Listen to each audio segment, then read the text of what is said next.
All right, everyone, welcome back to Conflicts of Interest. Returning to the show today is Misty Winston. I have Misty on pretty much every time there's major Assange news because I feel like you keep up with it better than anyone. And also, Misty, there's always so much spin, there's always so much just untruth in our mainstream media about this. They're constantly trying to smear Assange and make him look bad. And so when you read a story like what's been coming out, saying that there could be a potential plea deal, I was talking to my with a group of libertarian friends, and we really didn't know how to react to this, Misty, because in one sense, this could be good news because we all want Assange out of jail. We consider him a hero, and this man's health is declining, and so anything that we could do to help him get out of jail, I think is a good thing. At the same time, when you talk about a plea deal, it kind of sounds like he's admitting he did something wrong, which is hugely important that he doesn't. So, Misty, what's going on here? Break it down. And good news, bad news. What is this? I mean, you just nailed it. It's both. You know what I mean? And also, we don't really know for sure the validity of this. So, for anybody who is not caught up, recently Antony Blinken was in Australia and he gave comments literally standing right next to Penny Wong of Australia. And he talked about how Julian Assange is accused of grave crimes and blah blah blah. He put people's lives at risk. All of the same smears we've been hearing for the past decade plus, most of which have been very thoroughly debunked. Penny Wong said nothing. She did not defend Julian Assange. She did not correct Antony Blinken. She just let it go on. So that was a couple of weeks ago. And then just yesterday in the Sydney Morning Herald, there was a report up where Caroline Kennedy had given, she's the ambassador to Australia. She had given some comments. She was asked in an interview about a potential finish for this whole saga. And she said that this is in the hands of the Justice Department. There's really not any kind of diplomatic solution that she can see. This is really in the hands of the Justice Department. She was then asked if that means that there could be a potential plea deal. And she didn't really answer, but she kind of winked at it, gave it a little wink and a nod, like we know that there are potential avenues for this to be brought to a close. And she said something like, you can read the papers the same as I can. And this is something that's been batted around for a long time, the potential for a plea deal.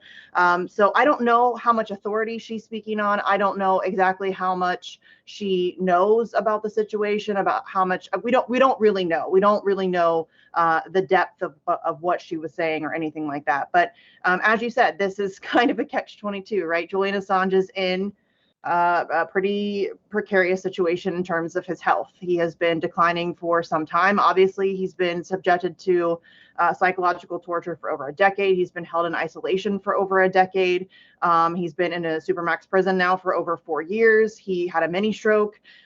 He's had underlying health conditions for some time. So he's not in a great place. So the idea that he could potentially take a plea deal and be released from prison on that front is good. Obviously, we want him to be free. We want him to go home with his family. However, that would then mean that he would have to plead guilty. And that has very significant implications in terms of press freedom and the Constitution and all of that stuff. So it's kind of difficult to know how to really gauge this news. On one hand, it is good. On the other hand, it's bad. So it's really hard. And just so people understand the plea deal that's potentially being offered, it's something called an Alford plea.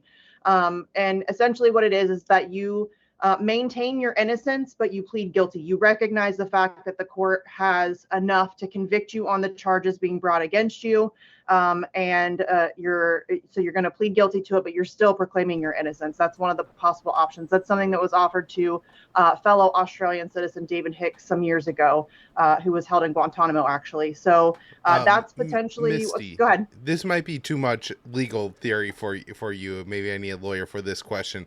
But do you know, like, precedent wise, how that would in Alford plea, does that maybe change it to where this was, we would say this was set a dangerous precedent, Assange being prosecuted here because they would successfully prosecuted journalists? And does an Alford plea maybe, I don't know, interfere with that some, or is this just kind of however the courts take it? Or again, do I need to ask a lawyer for that question? I mean, probably a lawyer would be better to ask. I mean, I know a bit about it just based on the fact that I'm a true crime nerd. Also, I've been following this case really intensely. So I don't, the constitutionality of it, I'm not sure of. He would still be pleading guilty, though. So I think that the implications and in terms of like the public consciousness, I think it would be an admission of guilt for a lot of people. And I'm not sure that they would bother to look any deeper into it than that. I think most headlines, and you just mentioned it, the media does not portray this in any way, shape, form, or fashion in a fair manner. So all of the headlines would just read Assange pleads guilty. And that is all that most people would ever hear about it. But I don't know. In terms of the constitutionality, I think a lawyer would probably be better to ask. I'm not that person. Yeah, all right. I just wanted to check and see maybe if you knew in this particular case because it had been coming up. All right, so Misty, I guess what makes this seem like it might be a good deal for Assange and even legally for us is that he's getting very close to being extradited to the U.S. I feel like this has gone on for essentially 11 years now that he's been either in the Ecuadorian embassy or the UK prison, the Belmarsh maximum security prison. And so it kind of seems like something that's always out there, one of these political issues. It's always out there, but it's never actually going to happen. We don't have to worry about Assange actually coming to the US. This is just going to go on and on. And certainly that has, destroyed Julian Assange's health and has certainly impacted the ability of WikiLeaks to produce more. I mean, not that they haven't done great things since the Chelsea Manning leaks, but I mean, imagine how many more of those we could have had. How many of those could we have had during the Ukraine war? We probably would know where half these weapons be going to. The American people would probably be out in the streets protesting, demanding an end to arming the Ukrainian neo-Nazis if we had WikiLeaks operating as full potential right now. But obviously that's not happening. So yeah, what do you think about where we are in him coming to the US? Is this something that maybe by the end of the summer we're looking at happening? That's possible for sure. So that is something they are trying to avoid. Even if he does take the Alford plea, in most cases, the U.S. court system, they will not accept a plea deal unless the defendant is in the court itself, physically in the United States, in the jurisdiction in which they're pleading. That is something the Assange people desperately want to avoid. Again, this is the United States that has been recently revealed to be plotting to murder him, to assassinate him. So I think that they're desperately trying to avoid that situation, but that's possible for sure. Now, the Assange defense team could negotiate a deal where he could remain in the UK or perhaps be transferred to Australia and make the plea deal from there. I'm not sure how willing the United States would be to have any wiggle room there, but that is something that I'm sure that they desperately want to avoid, is him coming to the United States. But even if he doesn't, if there's no plea deal, we are still waiting currently for the final decision from the High Court in terms of the appeal. If that comes down today, he could be extradited today. I mean, and there would be no opportunity for him to investigate the plea deal matter until he was here, and then they'd have to go through that process once he was here. So it's once again, we're in just a perpetual state of wait, and we have no idea what the outcome is going to be or when any of these decisions will come down. All right. So, is there anything else going on with this case? Any more updates that you feel like you want to inform us on? If not, I want to just ask you about like what activism is happening, what's on the horizon, what should we be aware of?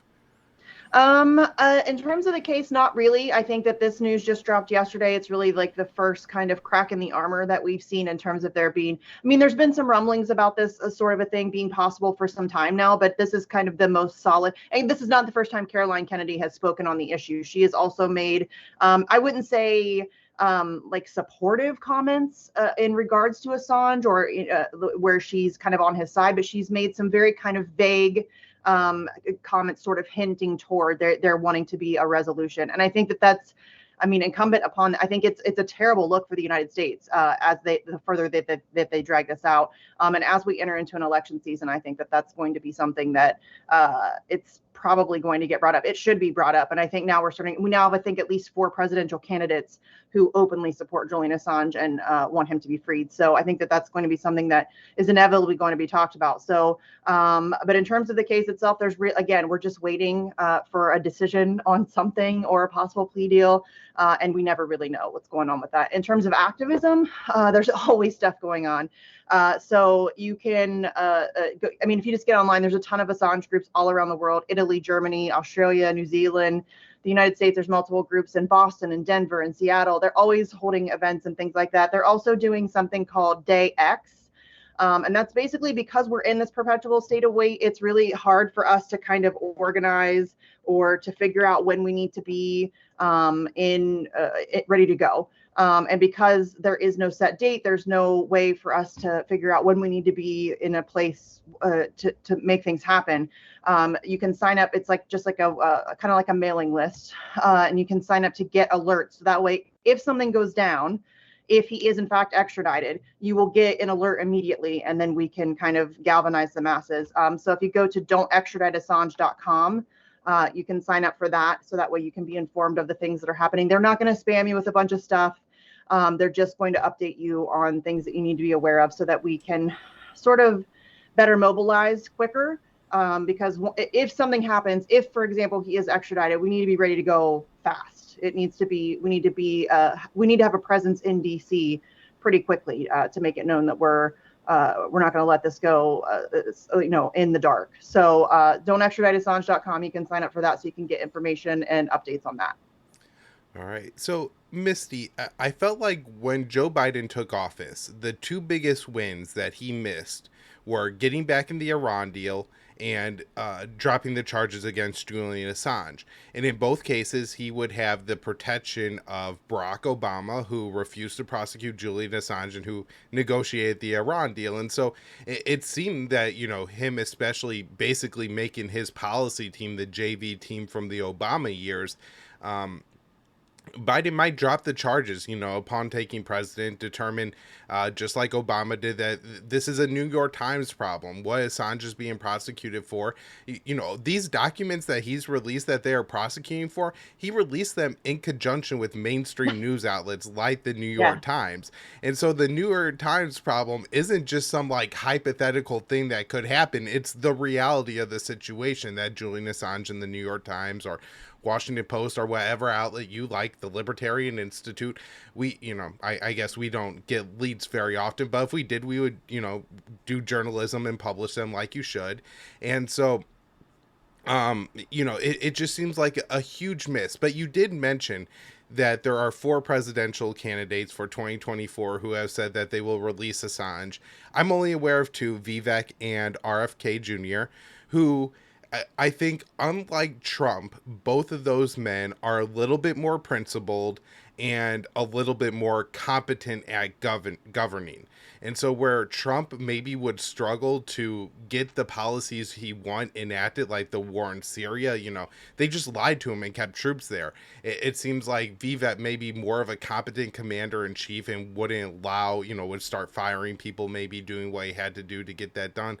I'm not trying to endorse or give anybody too much credit or anything, but it does seem just a little bit more hopeful this time around that we could have a president that, may actually realize that the First Amendment is important and that Julian Assange is protected by the First Amendment. So I was just wondering, who are the other 2 presidential candidates, and do you think any of them are serious enough to actually, give Assange and, Snowden, Chelsea Manning, and others, pardons, clemency, make sure that, they can't be hauled into an American courtroom again? So the other 2 are Marianne Williamson and Cornel West. Both have been longtime supporters. Well, Marianne Williamson, not so much. 4 years ago, she was not a supporter at all, and Jimmy Dore kind of turned her around, and she got her mind right on it. So, but Cornel, a longtime supporter of Julian Assange, she's spoken out about it numerous times.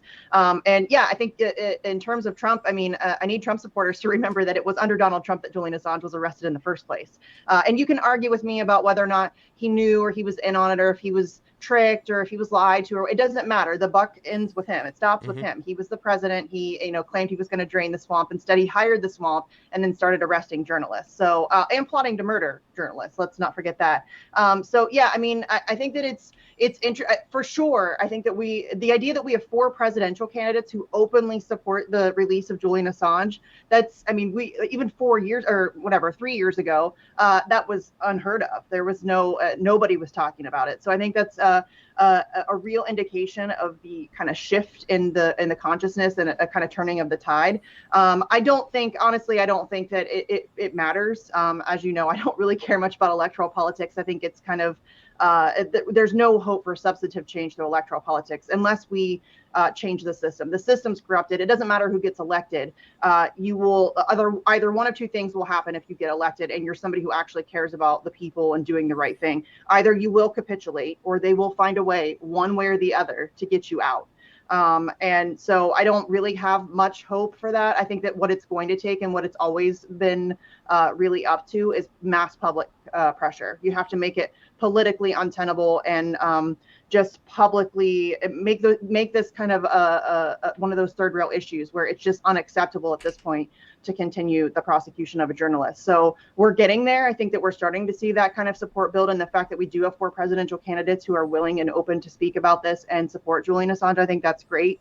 I just think we need to continue to build that public pressure, because no president, no politician, nobody will be able to actually make that happen unless there is a mass of people backing that decision.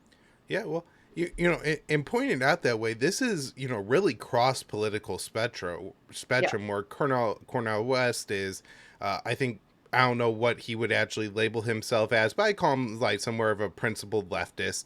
I wouldn't call him a communist or anything like that. Then you have Marianne Williamson, who's, I would say, more of a progressive than a leftist.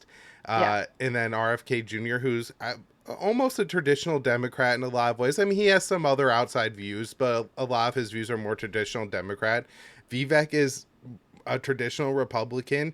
And, not that the Libertarian Party has a major candidate yet, but who is in charge of the Libertarian Party now is Angela McArdle, who put together the End the Damn Wars rally, and a big part of that was, the freedom of Julian Assange. And so, one of the really important things that happened with Angela and the Mises Caucus taking over the Libertarian Party is, Misty, at the last Libertarian Party convention, they were talking about, the need to make the entire world free. It sounded like George W. Bush up there. They weren't tweeting about Julian Assange, and now Julian Assange has become more important, and the First Amendment has become more important to the Libertarian Party. So to see it stretch kind of across the political spectrum is important.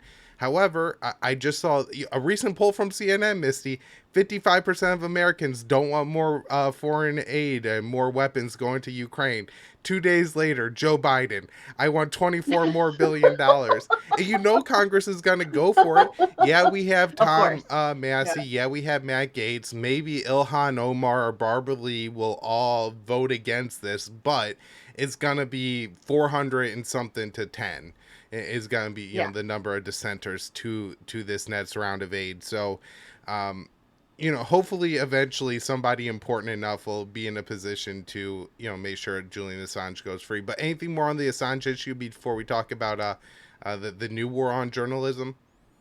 I just wanted to, you mentioned the fact that we're going to be sending more money to Ukraine, and earlier you talked about what we might know. And I think about that all the time. What might we possibly know if Julian Assange were free and WikiLeaks were fully operational? And that frustrates me on a daily basis, because that's information that we need. That's information that we deserve. And we need more WikiLeaks. And if I had my way, we would have 1,000 WikiLeaks operating across the globe, holding power to account in every country across the globe. Unfortunately, we don't have that. And I think that a huge part of the reason why we don't have that, and we don't have that sort of journalistic system, is very much because of what they're doing to Assange. And so it's not just about Assange. This is literally about the future of press freedom and our ability to educate ourselves and hold power to account. So it's so much greater than that. I think about that all the time. What might we possibly know if Julian Assange were free? And that it's a very frustrating question, because I think we would know an awful lot, and I think that maybe we wouldn't be sending another who knows how much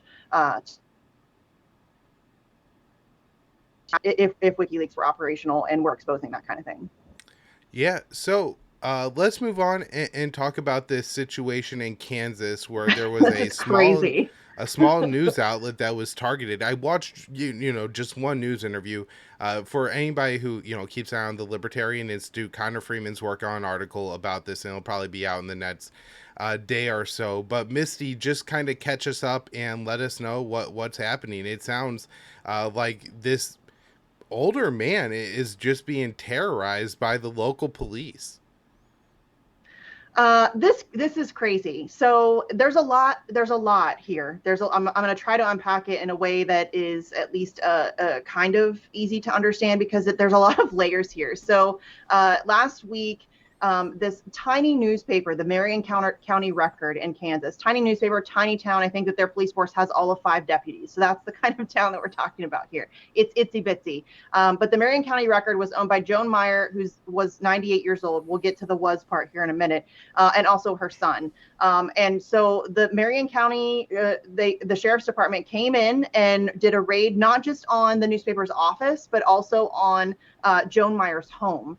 They seized computers and her router and cell phones, the newspaper's file server, other equipment related to the scope of the search. So, and they're saying that this has to do with some information that they were given. Some information was leaked to them about a local restaurant owner who was applying for a liquor license for her restaurant. And some information was leaked to them that she has a DUI and a suspended license, which obviously would impact her ability to apply for that liquor license. And so they they looked into it. They figured out that at least that they thought that the information was coming from her husband, who they I think are currently in the process of getting a divorce. So they decided not to publish the story because they felt like it was a little fishy that this was the guy giving them the information. But they did contact the local police department and just let them know that this was going on or whatever. So the restaurant owner, Carrie Newell, then went to a town hall or like a town meeting and complained about the newspaper and claimed that they were harassing her and participating in identity theft, because what she's saying is that the newspaper her given into a state database in order to substantiate the claims that were being made against her. They were just checking into the records to see if the information that they were given was accurate. And that's all they did, which is very common practice for journalists. So that is what the sheriff's department is claiming that they did the raid for. And so obviously with freedom of press and with the First Amendment, there is extra layers to your ability to do a raid like this. It's unheard of, really. And so you don't actually just have to get a search warrant. You also have to get a subpoena. That was apparently not done. They just had the search warrant. So there's a whole host of issues there. But also it turns out that the newspaper was engaged in an investigation on the sheriff, whose name is, where did I just have it? Gideon Cody.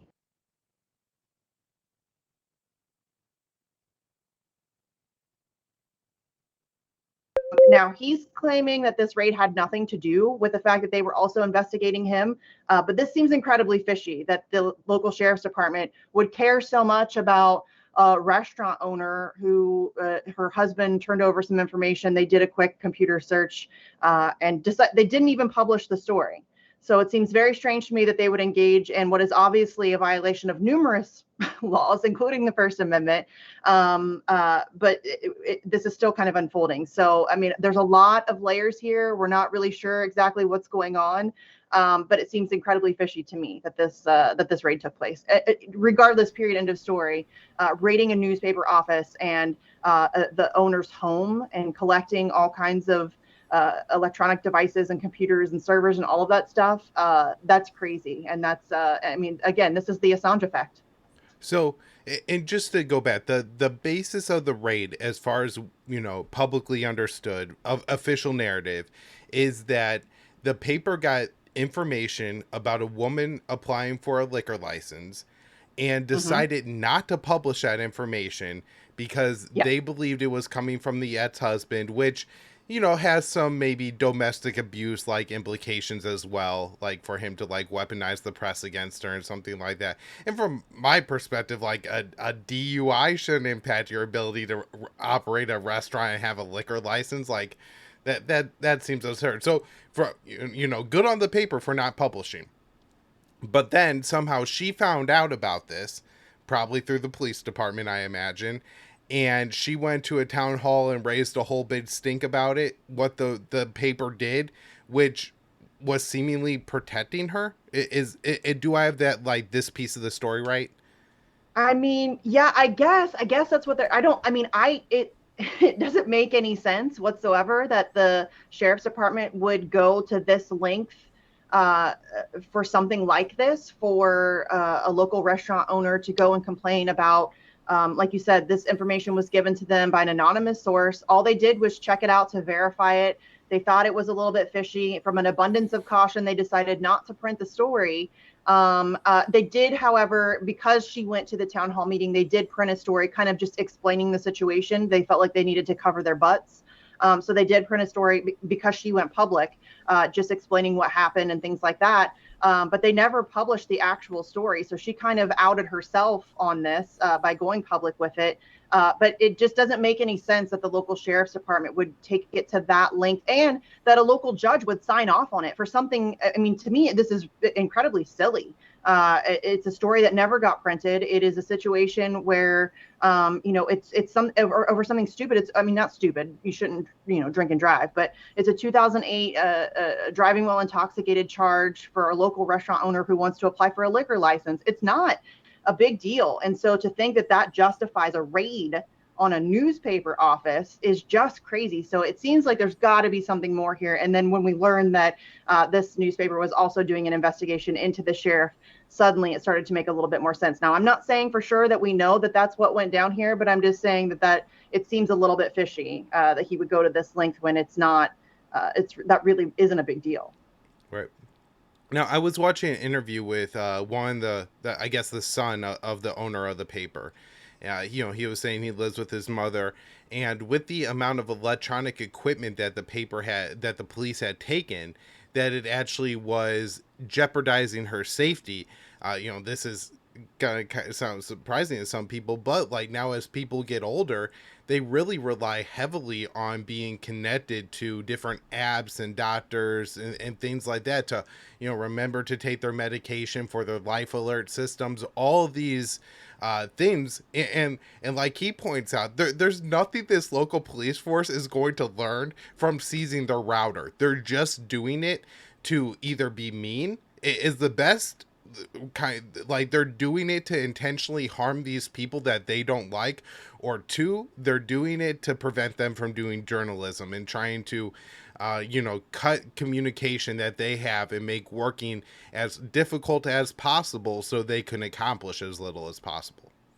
Yeah, for sure. And we also need to point out that Joan Meyer, who was 98, actually passed away the day following this raid. Oh And wow. her son, Eric, said that he thinks it's absolutely due to the stress of the raid. She was unable to sleep. She was unable to eat. She was incredibly anxious and angry. And so he is blaming the raid fully for. I mean, obviously she's 98 years old, but she, according to everybody around her, was in pretty good health, as good a health as you can be in at 98.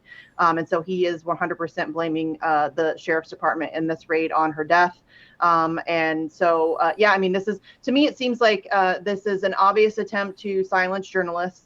And it's also it's kind of a message, you know what I mean? It's kind of a threat. And in fact, he said that the message was clear after the raid: mind your business, or we're going to step on you. And that was the impression that Eric Meyer was given, who again is Joan Meyer's son. They kind of co-owned the newspaper, and she still was working at the newspaper. He said that she was doing, I think, a weekly column of like just memories, like memories from owning the newspaper and from the town and all of that stuff.